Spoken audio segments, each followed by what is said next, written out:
Lotus Europa 1966 to 1975. By the mid-1960s, the mid-engine vehicle configuration was well established as the optimal design for Grand Prix cars. However, almost no road vehicles yet use this arrangement.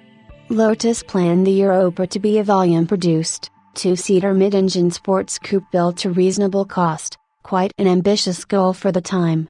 Like all Lotus vehicles of the era, the Europa was designed and built following Chapman's oft-stated philosophy of automotive design: simplify, then add lightness.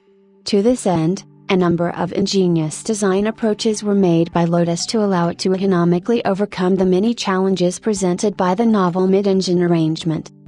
Production of the original Lotus Europa ceased in 1975, with a total of 9,230 cars of all models having been built. The Europa used a lightweight, folded and welded minimalist boxed steel backbone chassis with a fiberglass molded body, a combination that was first used by Lotus founder Colin Chapman in the Lotus Elan launched in 1962. Earliest versions of the Europa had the body fully bonded to the chassis for maximum structural stiffness, however this was soon changed to a bolted-on body to allow normal chassis and body repairs to be made. Unlike the Elan, the Europa had no front-mounted engine or gearbox to accommodate, and so the Europa's main chassis member ran straight forward to intersect a large box section crossbeam running across the car between the front suspension points. At the rear, the chassis split into a U-shape behind the cabin to accommodate the combined engine, transmission and final drive components, and to support the rear suspension. The sourcing of suitable engine, gearbox and final drive components was considered critical to the success of delivering a low-cost mid-engine vehicle. Chapman was keen to diversify beyond the Ford components heavily used in earlier Lotus vehicles, and settled on using the engine and combined transmission, final drive transaxle units recently released by Renault for their 16. The 1470cc, 1.5 liters, Renault engine was a light and modern design, while the matching Renault 16 transaxle seemed almost ideal for the Europa project. In the Renault, the transaxle sat ahead of the engine, driving the front wheels. By relocating the combined engine, transaxle unit to the rear of the car and rotating it 180 degrees in plan, Lotus could obtain a ready-made modern mid-engine configuration, albeit one with 4 reverse gears. By repositioning the differential crown wheel within the final drive assembly, the direction of rotation of the output shafts was reversed, thus correcting this shortcoming. The Renault 16's engine's design met Lotus's requirements. It used an aluminum block with cast iron cylinder liners, which saved appreciable weight compared to the cast iron blocks more common at the time. Its overhead valve design had the camshaft located high up in the block, resulting in a compact valve train well suited for high RPM operation.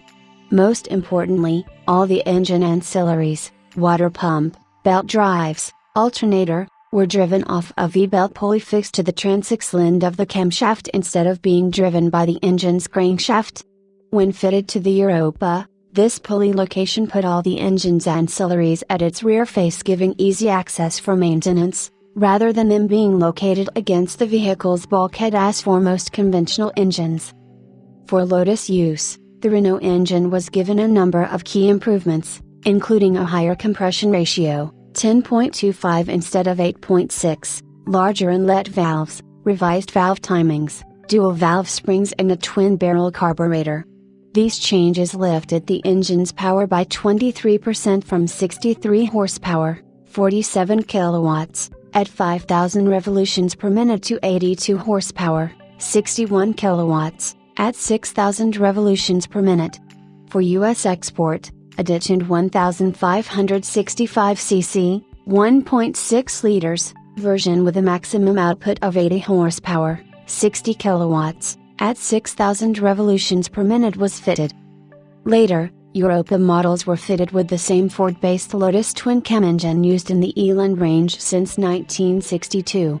This was a sophisticated, twin overhead cam, 8-valve high-performance engine rated at 105 horsepower, 78 kilowatts, in original, Euro, specification, later uprated to 126 horsepower, 94 kilowatts, in big valve form. It was reported that Lotus initially delayed its introduction in the Europa until they were confident in the strength of the Renault transaxle. The twin-cam engine first appeared in the Europa engine bay in mid-1971, in Europe, and early 1972, in North America. In North America, both the early 1972 twin-cam version and late 1972 to 1974 twin-cam special versions were rated at 113 horsepower, 84 kilowatts, in federalized form. When Renault introduced their most powerful 16TX model in 1973, it included a strengthened 5-speed transmission. Lotus quickly offered this gearbox as an option in the Europa, along with their big valve twin-cam engine.